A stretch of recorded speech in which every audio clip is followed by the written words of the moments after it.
오늘 말씀 사도행전 10장 34절에서 4절부터 보도록 하시겠습니다.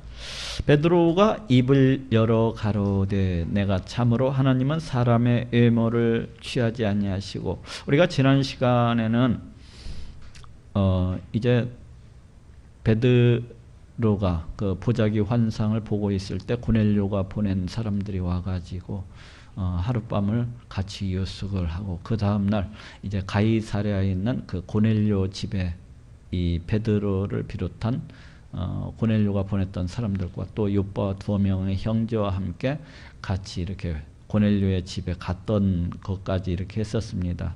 오늘은 지금 이제 베드로가 그 고넬료와 그 고넬료 가족과 또 친척과 친구들 앞에서 지금 말씀을 증거하고 있는 장면입니다. 베드로가 입을 열어 가로되, 여기 입을 열어, 이것은 이제 우리가 성경 속에서 우리 예수님께서도 말씀을 전파할 때, 말씀하실 때 그 기록되기를 뭐 입을 열어 가라사대 이런 식으로 이렇게 기록되어 있는 것을 볼 수가 있는데, 그것은 지금부터 하게 되는 말씀에 대한 어떤 권위, 이러한 것들을 갖다가 이렇게 암시를 해주고 있어요. 베드로가 입을 열어 가로되 내가 참으로 하나님은 사람의 외모를 취하지 아니하시고, 우리 하나님은 우리 사람의 그 어떤 외모를 보고서 우리를 갖다가 이렇게 판단하시는 그런 분은 아니세요.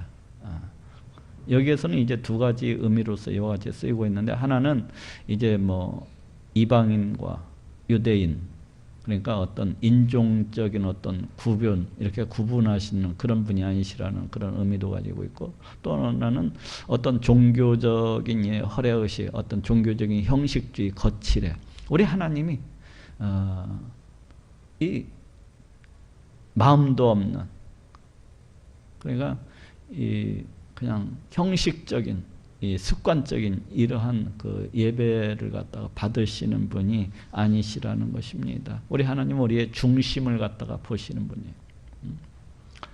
우리 하나님은 우리의 겉모습도 중요하지만 그것보다도 더 중요한 것은 우리의 마음, 우리의 심령을 갖다 이렇게 보시는 분입니다. 예배를 드리러 이렇게 나오는 사람들이 많지만, 우리 하나님께서 그 사람 예배를 갖다가 기뻐 받으시고, 또 그 사람을 갖다가 기뻐 받으시는 것은 그 사람의 그 마음 중심을 갖다가 이렇게 보십니다.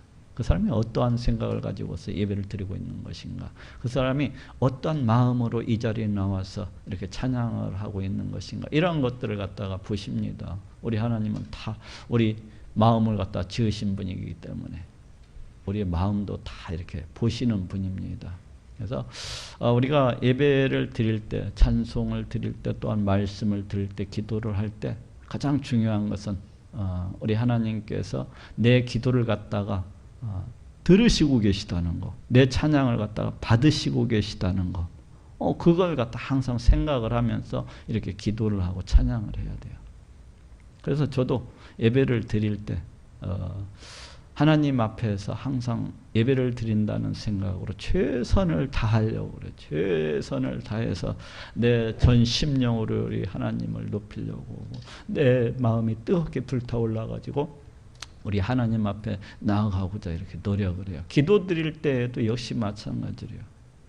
바로 우리 하나님이 내 앞에 계신 것처럼 그 앞에서 이렇게 기도를 드리곤 합니다. 안식기도 할 때는 뭐 말할 것도 없고 그런 식으로 이렇게 기도를 합니다. 예수님이 바로 내 앞에 계신 것처럼 그렇게 기도를 하는 거예요. 이렇게 전심으로 드리는 그런 기도를 갖다 또 우리 하나님 갖다 기뻐 받으시는 거예요. 그래서 우리 하나님은 우리의 어떤 겉모습적인 이런 종교적인 이런 어떤 형식적인 예배 이런 것보다는 이렇게 우리의 심령을 갖다가 이렇게 기뻐 받으시는 그런 분이십니다. 그래서 각 나라 중 하나님을 경외하며 의를 행하는 사람은 하나님이 받으시는 줄 깨달았도다. 지금 베드로는 유대인이잖아요. 유대인이다 보니까 항상 유대인들은 어떠한 생각을 갖고 있는 거니, 자기들의 민족은 하나님께로부터 택함을 받은 그런 선민의식이 있습니다. 그런 선민의식이 항상 있어요. 그래서 이방인들을 갖다가 개취급하고 이방인들을 갖다가 부정하게 여기고 불결하게 생각을 하고 이러한 생각을 가지고 있는데, 그래서 이제 그 하나님이 자기들처럼 그렇게 이방인들을 갖다가 이렇게 무시하고 멸시하고 이러시는 줄 알았는데, 그게 아니라 우리 하나님께서 어떤 사람을 갖다 기뻐 받으신다고요? 우리 하나님을 갖다가 경외하고 의를 행하는 사람을 갖다 기뻐 받으시는 줄 깨달았다는 것입니다. 우리 하나님을 경외하는 사람, 정말로 그 심령 가운데서 기쁘고 즐거워하는 마음으로 우리 하나님을 찬양하고 우리 하나님을 갖다가 높이고 우리 하나님께 정말로 기뻐하는 마음으로 즐거운 마음으로 나와가지고 예배를 갖다가 드리고 나를 갖다가 구원해 주신 데 대해서 너무 기뻐하고 감사하고 또 성령을 보내주셔서 나와 함께 해주시는 것을 갖다가 너무나 좋아하고 즐거워하고 우리 하나님 의지하기를 갖다가 세상 것보다도 더 의지하고 내 가족보다도 내 생명보다도 내 부모보다도 내 자녀보다도 우리 하나님을 갖다가 더 뜨겁게 이렇게 사랑을 하고 바로 이러한 이렇게 경외하는 사람, 그런 사람을 우리 하나님께서 기뻐 받으신다는, 의를 행하는 사람. 의가 뭡니까? 우리 하나님의 말씀에 쫓아서 순종하기를 기뻐하는 사람, 그런 사람을 갖다 기뻐 받으신다는 겁니다. 우리의 믿음이라고 하는 것은 내가 예수님을 믿습니다. 거기에서 그 믿음의 고백으로서 그냥 끝나버리는 게 아니에요. 우리의 믿음이라고 하는 것은 우리의 삶을 통해서 또 내 생각을 통해서 내 삶을 통해서 이와 같이 증거되어지고 나타내어지는 것이 믿음입니다. 내가 믿는다고 하면서 어떻게 그것이 내 생각에 반영이 안 될 수가 있고, 내가 믿는다고 하면서 그것이 어떻게 내 삶에 이렇게 안 나타날 수가 있겠습니까? 믿음이라고 하는 것은 당연히 하나님을 갖다 경외하는 것으로 나타나게끔 되어 있습니다. 자기 전 심령에서 우러나오는 찬송, 찬양. 믿음이라고 하는 것은 우리 하나님 말씀에 기뻐하고 즐거워함으로 순종하는 것으로 그렇게 나타날 수밖에 없어요. 그게 믿음입니다. 우리 하나님께서 온 세상 천지우주 만물을 갖다가 다 지으시고 만드시고 지금도 이 모든 것들을 갖다가 그 뜻대로 다스리시고 통치하시는 그런 하나님 되심을 갖다가 믿는다면은 당연히 내 행위로서 내 생각으로서 당연히 나타날 것이 너무나도 당연한 겁니다. 우리 하나님께서 우리에게 독생자 예수 그리스도를 이 땅 가운데 보내주시고 십자가에 달려 피 흘려 죽게 하심으로 해서 내 죄를 갖다가 다 씻어주셨다. 그래서 나를 갖다 지옥 불못에 떨어질 수밖에 없었는데 천국 백성 삼아주시고 하나님의 자녀로서 삼아주셨다. 이걸 갖다가 믿는다 하면서 어떻게 감사가 안 나옵니까? 그건 있을 수가 없는 일이에요. 내가 63빌딩 꼭대기에서 떨어져다가 구원을 받아도 그냥 너무나 기쁘고 감사해서 고맙습니다. 또 감사합니다. 또 고맙습니다. 또 감사합니다. 수백 번, 수천 번도 더 할 거야 아마. 63빌딩에서 떨어지다가 구원을 받으면. 하물며 지옥 불못에 떨어지는 우리 인생이 구원을 받았다고 믿으면서 어떻게 감사가 안 나옵니까? 그에 대해서. 그건 있을 수가 없는 일이에요. 이처럼 믿음이라고 하는 것은 내 생각을 통해서 또 내 행위들을 통해서 내 삶을 통해서 증거되고 나타내어지는 것입니다. 만유의 주 되신 예수 그리스도로 말미암아 화평의 복음을 전하사. 여기서 만유의 주라고 하는 것은 온 우주 만물들을 갖다가 다 창조하시고 또 그 뜻대로 그 모든 것들을 다 다스리시고 통치하시는 그런 하나님이시라는 말입니다. 이 말이. 그래서 만유의 주가 되시는 예수 그리스도를 말미암아 화평의 복음을 전하사. 우리는 어떤 자들이었습니까? 우리 인간은 에덴 동산에서 아담의 죄를 범한 뒤에 우리 하나님과 원수된 자가 됐어요. 우리가 하나님의 말씀에 대적하고 불순종함으로 인해서 우리 인간은 모두 다 하나님과 원수된 관계가 되고 말았어요. 우리가 하나님을 갖다가 하나님 말씀에 불순종하고 우리 하나님께 대적을 한 겁니다. 대적. 그런데도 불구하고 우리 하나님께서는 우리를 너무나도 사랑하셔서 그 독생자 아들 예수 그리스도를 이 땅에 보내주시고 십자가에 달려 피 흘려 죽게 하심으로 이를 믿는 자마다 모두 다 값없이 의롭다 하시고 하나님의 자녀 삼아주시고 하나님의 백성 삼아주셨습니다. 곧 하나님과 우리 사이의 그 평화, 화평을 갖다가 이루셨어요. 무엇을 통해서? 예수 그리스도 보혈의 공로를 통해서 우리와 하나님 사이의 그 화평, 평화를 갖다가 이루신 겁니다. 그리고 우리는 에덴 동산에서 또한 죄를 범하고 우리 하나님의 정죄 가운데 빠져서 서로 싸우고 서로 시기하고 질투하고 그런 관계 가운데 우리 인생이 빠져 있어요. 그래서 너나 없이 보는 사람마다 다 싸웁니다. 남편은 아내하고 싸우고 여자친구는 남자친구하고 치고받고 싸우고. 그런데 이런 모든 것들이 예수 그리스도 안에서 하나가 될 수 있게끔 화평을 이룰 수 있게끔 또한 이방인과 유대인의 그 어떤 담을 갖다가 다 하셨어요. 우리 예수님께서. 지금 그것을 얘기하고 있습니다. 이스라엘 자손들에게 보내신 말씀. 여기서 말씀이라고 하는 것은 우리 예수 그리스도를 통한 그 어떤 사역과 우리 예수님께서 주신 말씀과 이런 모든 것들을 갖다가 다 통칭하는 말씀이라고 할 수가 있어요. 곧 요한이 그 세례를 반포한 후에 갈릴리에서 시작되어 요한이 이제 우리 예수 그리스도 예수님의 그 길을 갖다가 예비하는 자가 아닙니까? 요한의 사역이 그것이잖아요. 요한이 이제 그 세례를 갖다가 이렇게 베푸는 것을 요단강에서 세례 베푸는 것을 볼 수가 있습니다. 이 요한이 이 세례 요한이 베푸는 세례가 어떠한 의미가 있습니까? 성령 세례를 갖다가 예표를 하고 있어요. 우리 예수님께서 베푸시는 그 성령 세례를 갖다가 예표를 하고 있어요. 그래서 요한의 사역은 그 성령 세례를 갖다가 이스라엘 백성들이 우리 하나님의 백성들이 받아들일 수 있도록 준비하는 그런 사역입니다. 준비하는 사역이에요. 성령 세례가 무엇입니까? 예수 그리스도를 믿는 자에게 성령을 보내주셔서 그 성령이 우리의 모든 죄를 갖다가 다 씻어주시는 그걸 갖다가 얘기하고 있잖아요. 그것을 갖다가 어떻게 보면 극화한 것이 이제 세례라고 할 수가 있어요. 세례 요한이 하는 사역이 그겁니다. 그래서 말라기서에서 예언되어 있는 것처럼 이제 예수님께서 공생의 활동을 시작하시기 전에 세례 요한이 나와서 먼저 그 예수님의 길을 갖다가 예비하고 닦고 있는 것을 갖다가 이제 보게 돼요. 곧 요한이 그 세례를 반포한 후에 갈릴리에서 시작되어 우리 예수님의 이 공생의 사역은 이제 갈릴리 그 바다를 주변으로 해서 이렇게 시작이 됐던 것을 갖다가 볼 수가 있어요. 온 유대에 두루 전파된 그것을 너희도 알거니와. 온 유대에 두루 전파된 그것이라고 하는 것은 우리 예수님에 대한 모든 것, 우리 예수님에 대한 모든 것, 예수님이 행하신 일들, 예수님이 행하신 기적들, 이런 예수님이 가르치신 말씀들, 천국복음 전파 이런 모든 것들을 갖다가 일컫고 있어요. 하나님이 나사렛 예수에게 성령과 능력을 기름부터 타셨음에.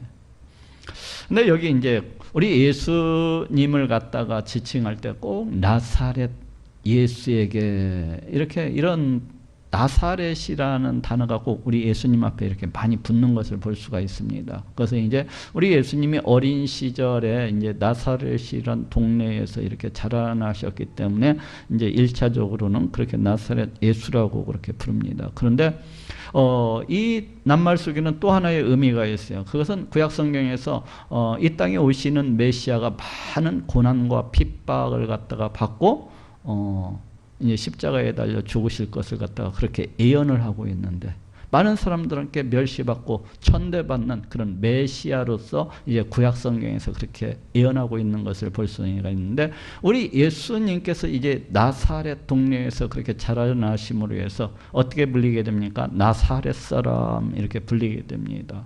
즉 멸시받고 천대받는 우리 예수님이 이 활동하시던 당시 이 땅에 오셨을 때 그 나사렛이라는 동네는 예루살렘 사람들이 볼 때에는 굉장히 배운 것도 없고 좀 무식한 자들, 저 율법에서 멀어진 자들, 그러니까 율법도 지키지 않냐는 그 어떤 계명란이와 같은 자들, 이와 같이 천하게 멸시받고 그런 천대받는 그런 사람들을 갖다가 예루살렘 사람들이 나사렛 사람들을 일컬을 때, 아, 저건 나사렛 사람이야, 저건 나사렛 출신이야, 이럴 때는 그 천시하고 멸시하는 그런 분위기와 그런 어감을 가지고서 이렇게 얘기를 합니다.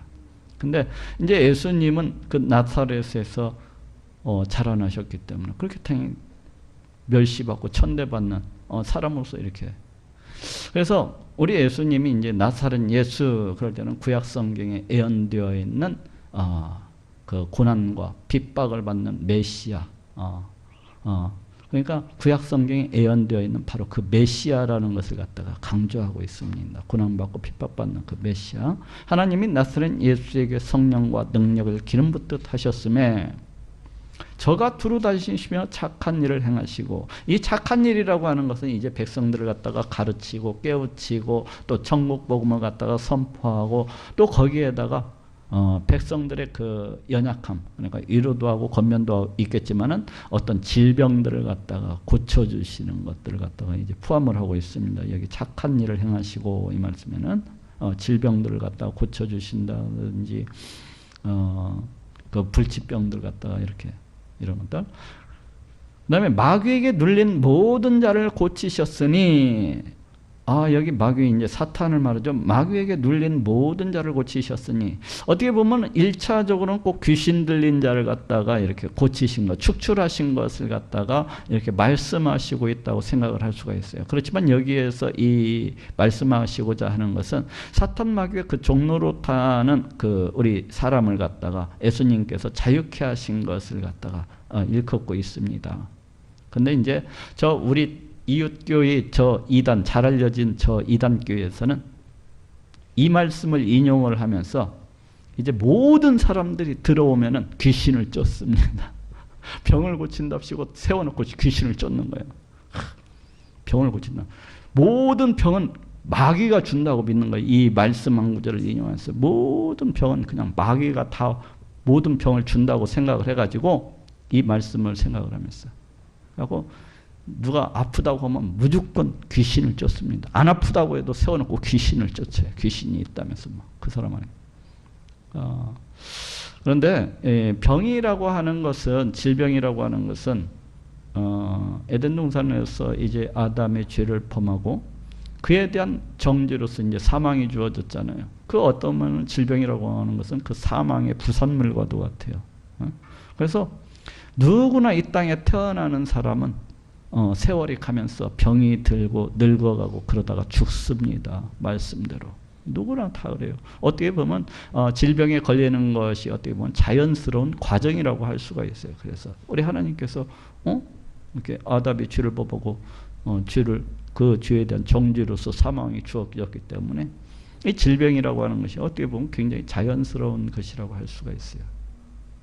꼭 귀신이 주는 것이 아니라, 물론 때로는 성경에서도 확인할 수가 있지만 때로는 어떤 질병 같은 경우에는 이렇게 귀신이 주는 것도 도로 있습니다. 없는 게 아니라 우리 예수님께서도 어떤 질병을 고치실 때 귀신을 갖다가 이렇게 쫓으시는 것을 볼 수가 있어요. 그런데 또 질병이 우리 하나님께서 징계로서 주시는 질병들도 있습니다. 우리 하나님께서 징계로서, 회초리로서 질병을 갖다 주시는 경우도 있어요. 그런데 그런 모든 질병을 갖다 그냥 귀신이 주셨다면, 귀신이 준 것처럼 갖다가 그렇게 내쫓는 그 정신없는 사람들이 간혹가다 있습니다. 저희 이웃 이단교회. 하나님이 나사렛 예수에게 성령과 능력을 기름 붓듯 하셨으며 저의 두어로 다니시며 착한 일을 행하시고 마귀에게 눌린 모든 자를 고치셨으니 이는 하나님이 함께 하셨습니다. 예수님의 이런 모든 사역들은 어떤 사탄의 능력을 받아서 그렇게 행한 것도 아니고 어떤 사수를 갖다가 행하신 것도 아니고 하나님께서 함께 하심으로 행하셨다는 겁니다. 이런 예수님의 모든 사역은. 우리는 유대인의 땅과 예루살렘에서 그의 행하신 모든 일의 증인이라. 우리 즉 베드로를 비롯한 이 예수님의 모든 제자들은 우리 예수님께서 유대 땅 그리고 예루살렘에서 행하셨던 모든 일들을 갖다가 다 본 증인이라는 것입니다. 예수님의 이러한 뭐 마태복음, 마가복음, 누가복음, 요한복음에 나온 이러한 기사들이 자기들이 뭐 지어내고 만들어낸 그런 얘기가 아니라 자신들이 친히 눈으로서 확인하고 목격한 그러한 일들이라는 것입니다. 그를 저희가 나무에 달아 죽였으나 우리 예수님께서 이제 예수님의 대적자들이 우리 예수님을 갖다가 십자가에 못 박아서 그 죽인 사실을 갖다가 지금 얘기하고 있어요.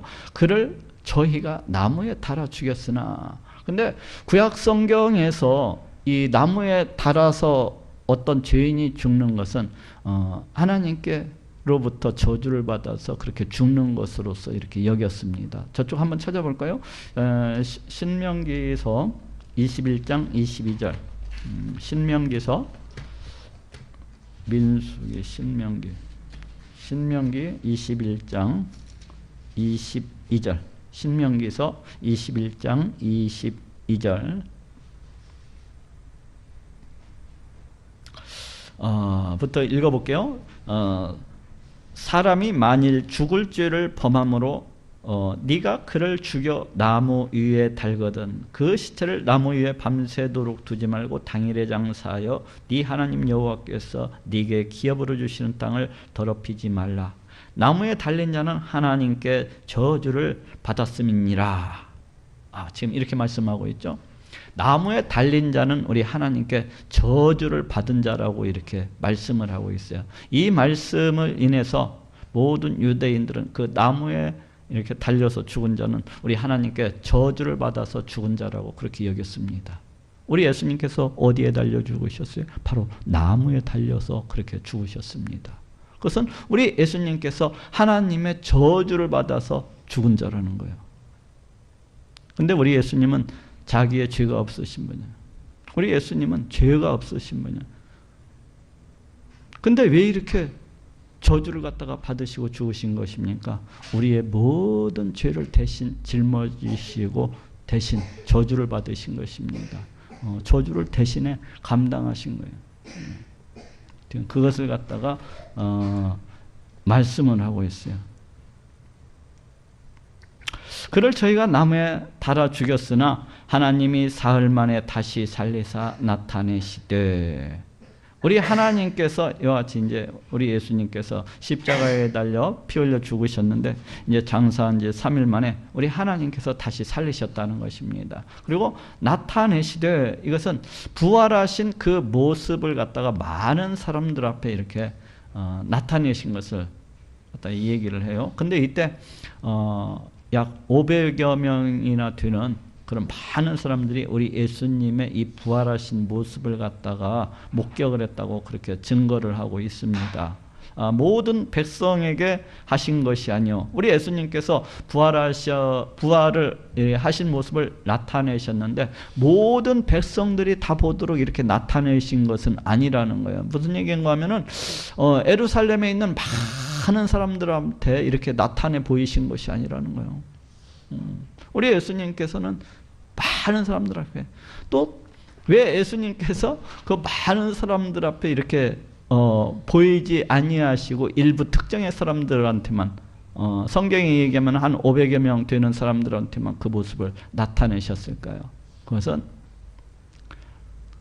안 믿는 자들한테, 그 예수님을 믿지도 아니하는 자들한테 짜잔 나타났다, 짜잔 살아나신다고 해서 그 사람들이 우리 예수님을 갖다 믿을 것 같습니까? 절대로 안 믿습니다. 절대로 안 믿어요. 믿을 만한 사람들한테만 나타나신 거예요. 우리 예수님께서 믿을 만한 사람들한테. 예수님의 부활하심을, 예수님께서 장사한 지 3일 만에 다시 살아나심을 믿을 만한 사람들한테만 그 모습을 갖다 보여주신 겁니다. 그런 거지. 뭐 예루살렘 사람들 앞에 가서 다 내가 이렇게 다시 살아났다 해도 사람들 안 믿습니다. 그래도 끝까지 안 믿어요. 귀신이 나타났나 보다 하고 그러지. 헛것을 봤나 보다 그러지. 안 믿습니다. 안 믿을 사람들은.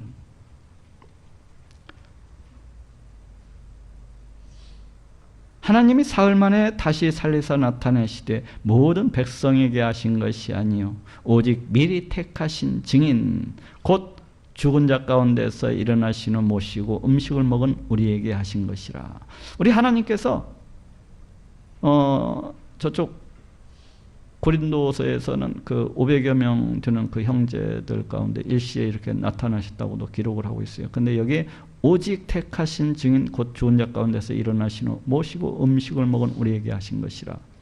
뭐 우리 예수님 12 제자 눈앞에만 나타났다는 그런 의미가 아닙니다. 여기에서 말하고자 하는 것은 회피할 수 없는 어떤 증거라는 의미로서 이렇게 쓰여지고 있어요. 이건 뭐 피할래야 피할 수 없는 증거다. 이건 확실한 증거다는 의미에서 지금 이렇게 쓰여지고 있습니다. 오직 미리 택하신 증인 곧 죽은 자 가운데서 일어나신 후 모시고 음식을 먹은 우리에게 하신 것이라. 여기 음식을 먹은 지금 이 말씀이 있잖아요. 이것이 많은 사람들이 자칫하면은 야 저희 것들이 이제 그토록 열렬히 쫓고 따르더니 마침내 미쳤구나, 미쳐가지고 헛것을 봤구나, 이렇게 얘기할 수가 있잖아요. 미쳐서 헛것을 봤구나. 근데 우리 예수님께서 영으로서 이렇게 나타나신 것이 아니라 육체를 가진 그 몸으로서 부활하셨다는 것을 갖다가 증거해 주시기 위해서 그 제자들과 같이 음식을 갖다 드신 것입니다. 제자들하고. 쉽게 해서 나중에 가서 그 안 믿을 사람들이 있잖아요. 야, 헛것을 오늘날에도 그런 사람들이 있어요. 제자들이 헛것을 봤을 것이다. 뭐 귀신을 봤을 것이다. 이렇게 그 헛소리하는 사람들 오늘날에도 있거든요. 우리 예수님께서 그 사람들 머리 꼭대기에 앉으셨다. 그 사람들이 그렇게 얘기할 것을 아시고 우리 예수님이 그렇지 않다는 것을 갖다가 음식을 먹고 영은 살과 뼈가 없듯이 자, 나 한번 만져봐라. 살과 뼈가 있지 않냐. 이렇게 몸으로서 부활하셨다는 것을 갖다가 우리 예수님이 말씀하시고 있어요. 자, 여기 한번 찾아봅시다. 누가복음 24장 36절. 누가복음 24장 36절.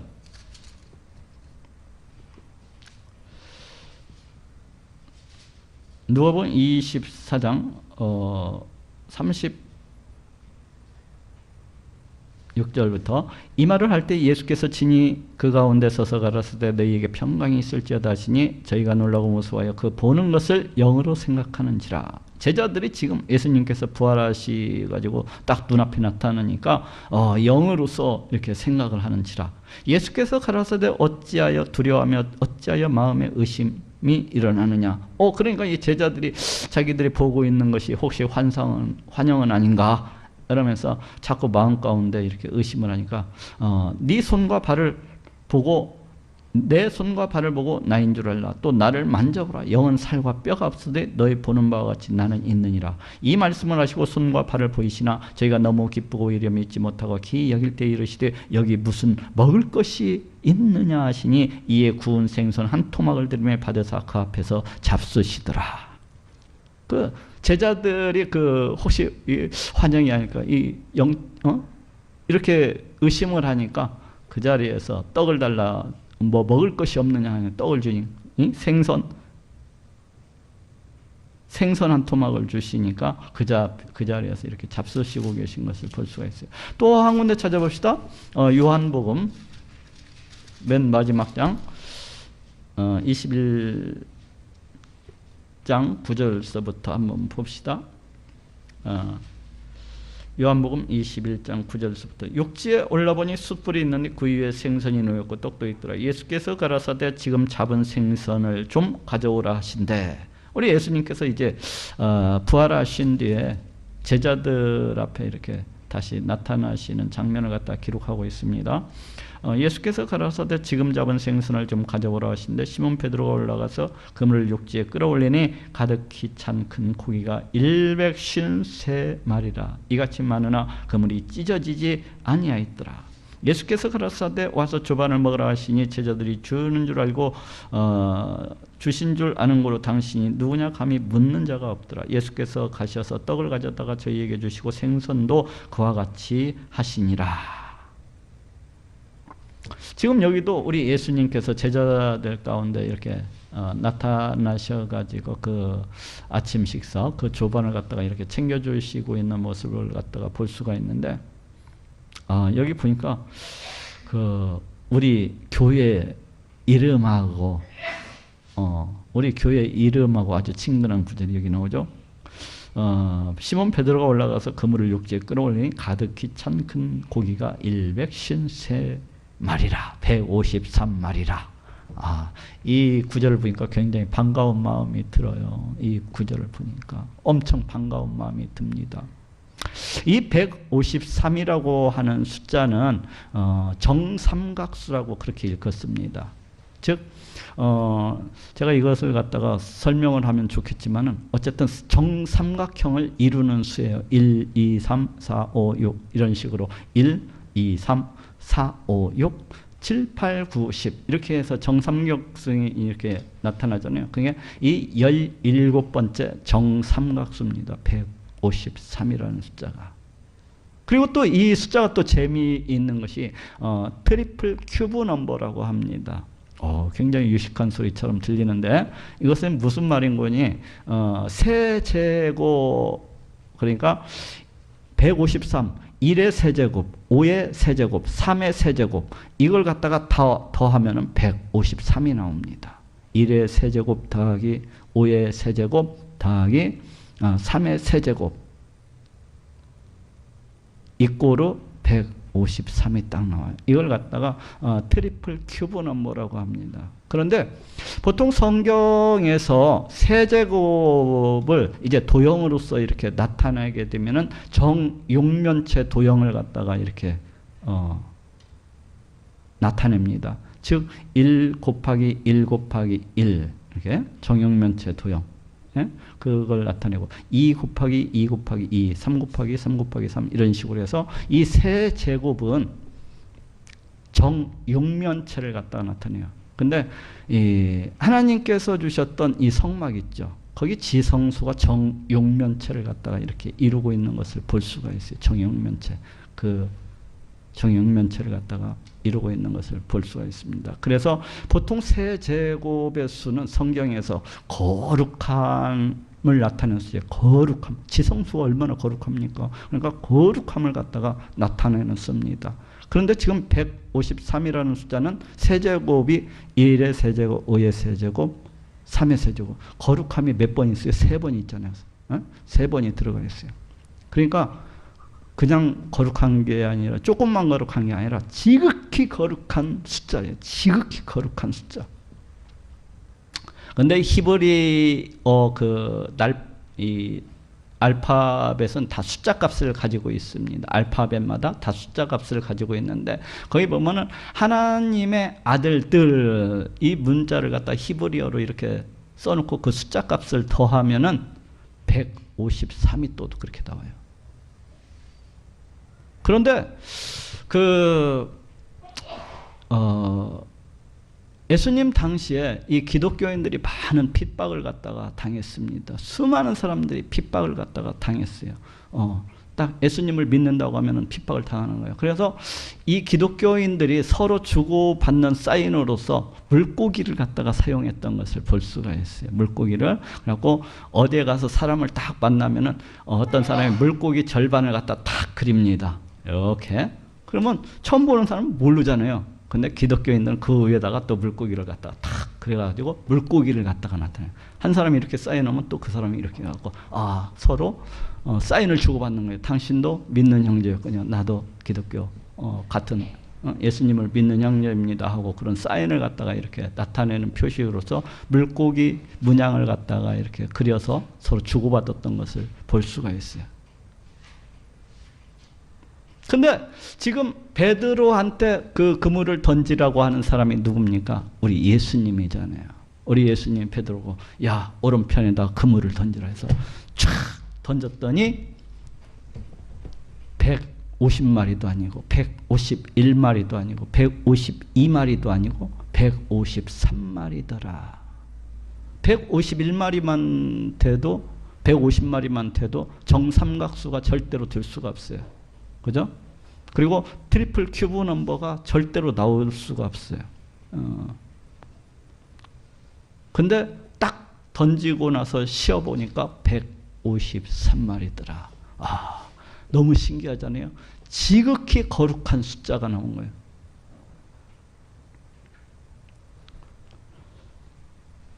이것을 누가 하신 겁니까? 우리 예수님이 하셨어요. 무엇을 말하고 있는 거니? 우리 예수님이 탁 베드로한테 건져라 해갖고 그 잡힌 숫자가 153이잖아요.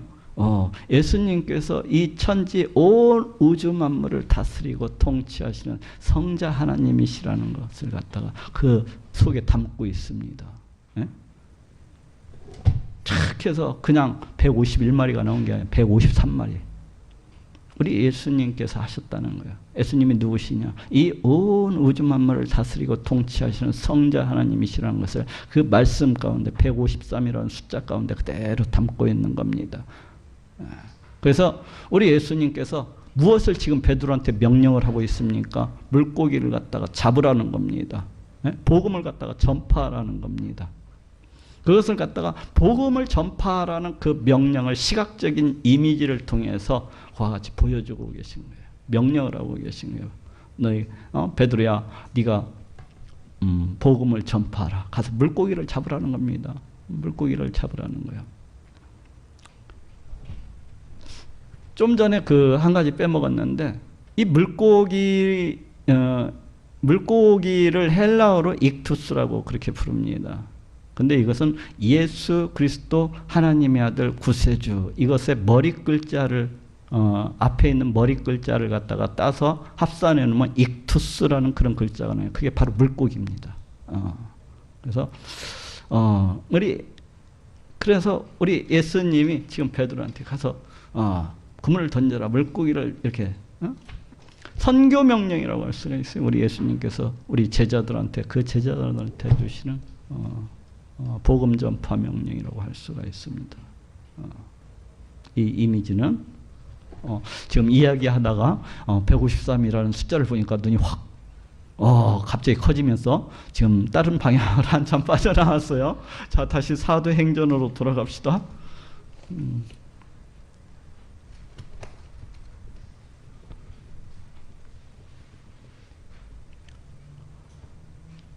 42절 우리를 명하사 백성에게 전도하되 하나님이 산자와 죽은 자의 재판장으로 정하신 자가 곧 이 사람인 것을 증거하게 하셨고, 우리 예수님은 그 하나님이 정하신 그러니까 종말의 때에 산자와 죽은 자를 갖다가 이렇게 심판하실 그 심판주가 되신다는 것을 갖다가 지금 말씀을 하고 있습니다. 예수님이 이 사람이 지금 이 사람인 것을, 그러니까 우리 예수님이 우리 하나님께서 그 산자와 죽은 자의 그 재판장으로서 정하셨다는 겁니다.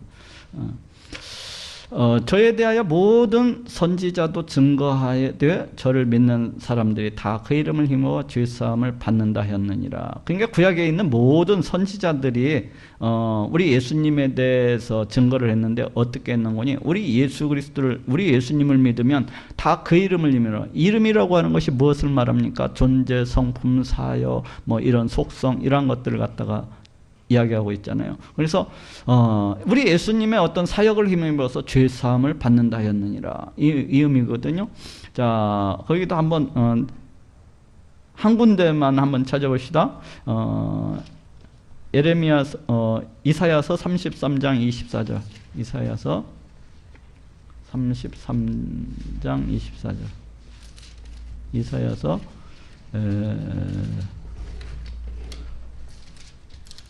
33장 24절. 여기 보니까 그 거민은 내가 병들었노라 하지 아니할 것이라. 거기 거하는 백성이 사죄함을 받으리라. 그 죄 없이 합을 갖다가 이렇게 받으리라 하고 말씀하고 있습니다. 지금 시온성, 그러니까 교회의 먼 훗날에 그 이사야 선지자가 먼 훗날에 세워지는 그 하나님의 그 성, 시온성, 즉 다시 말하면 그 교회에 대해서 이야기하고 있는데, 그 거민은 내가 병들었노라 하지 아니할 것이라. 거기 가는 백성이 죄사함을 갖다가 받으리라. 이렇게 예언하고 있는 것을 갖다가 이렇게 볼 수가 있어요. 자, 이제 또 사도행전으로 다시 돌아옵니다.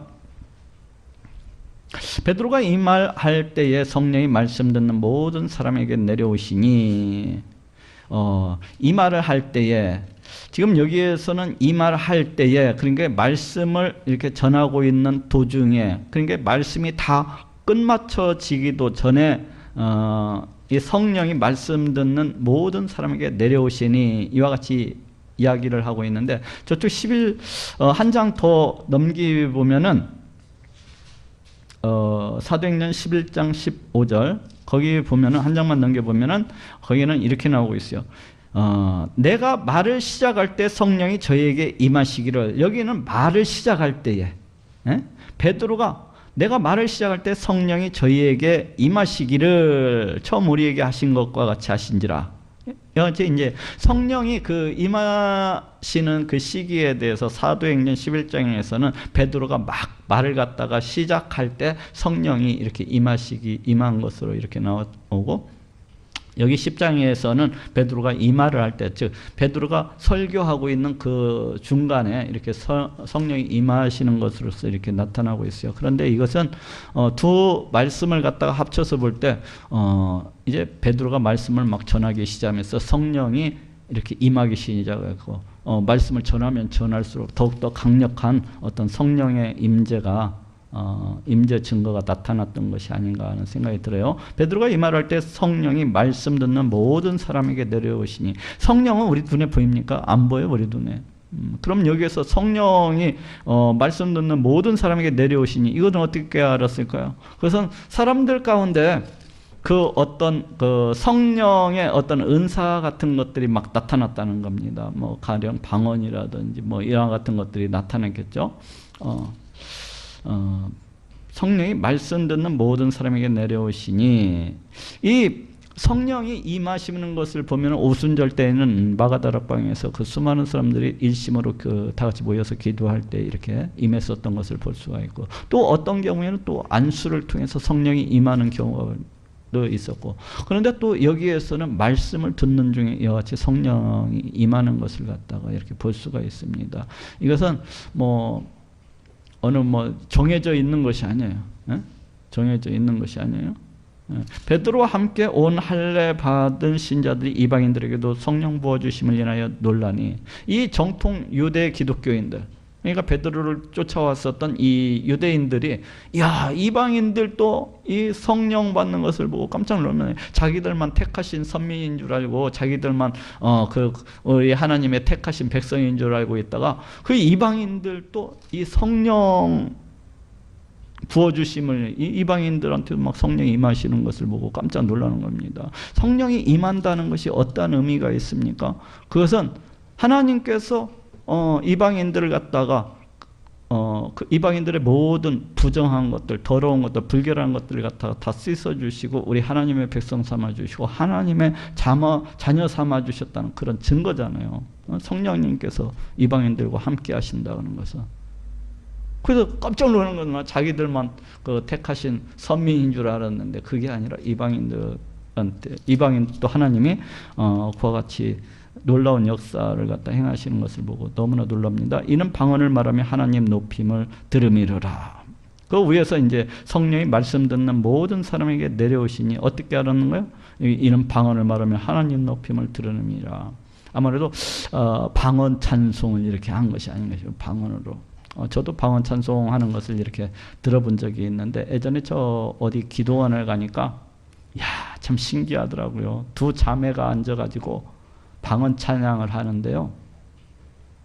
두 자매가 앉아가지고 방언 찬양을 하는데, 이 곡조가 둘이서 똑같이 올라갔다, 무슨 찬양인지는 모르겠는데 그 호흡이 끊어질 때서 같이 끊어지고 또 시작되고 같이, 정말로 신기하더라고요.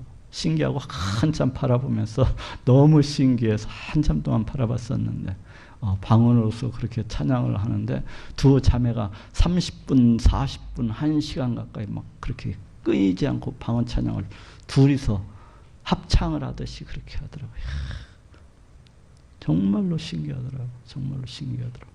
아마 여기에서도 그러한 일이 있었지 않나 하는 생각이 들어요. 이에 베드로가 가라되 이 사람들이 우리와 같이 성령을 받았으니 누가 능히 물로 세례 줌을 금하리요 하고. 그러니까 이제 이 성령을 갖다가 받았다는 것이 성령 세례가 베풀어졌다는 그런 의미와도 같잖아요. 우리 하나님께서 이방인들을 갖다가 깨끗게 하셨다는 거예요. 그 베드로가 봤던 환상도 그거잖아요. 우리 하나님께서 내가 깨끗해 한 것을 네가 속되다 하지 말라. 우리 하나님이 그러시잖아요. 지금 여기에서도 마찬가지로 이방인들이 이와 같이 성령을 받았다고 하는 것은 우리 하나님께서 이방인들을 갖다가 깨끗게 하셨다는 그 말씀이거든요. 무엇을 통해서 깨끗게 하셨습니까? 우리 예수님께서 십자가 달려 피 흘려 죽으심으로 이제 이 이방인들도 우리 예수님을 갖다가 영접하게 됐다는 겁니다. 그렇게 됨으로 해서 우리 하나님께서 이방인도 또 하나님의 백성 삼아 주시고 하나님의 이제 자녀 삼아 주셨다는 거예요. 그것이 뭘로서 나타납니까? 성령 세례. 성령 세례로 어떻게 지금 나타나고 있어요? 방언을 통해서, 찬양을 통해서 이와 같이 나타나고 있는 것을 볼 수가 있어요. 근데 방언이 없다고 해서 그럼 저 사람은 방언을 못하니까 성령 세례를 못 받은 것이냐? 그렇지는 않아요. 누구든지 예수를 갖다가 그리스도라고 이렇게 고백하는 사람은 누구든지 다 방언 세례 성령 세례를 이미 받은 자들입니다. 누구든지. 성령으로서 아니하고서는 어느 누구도 예수님을 갖다가 주라고 고백할 수가 없어요.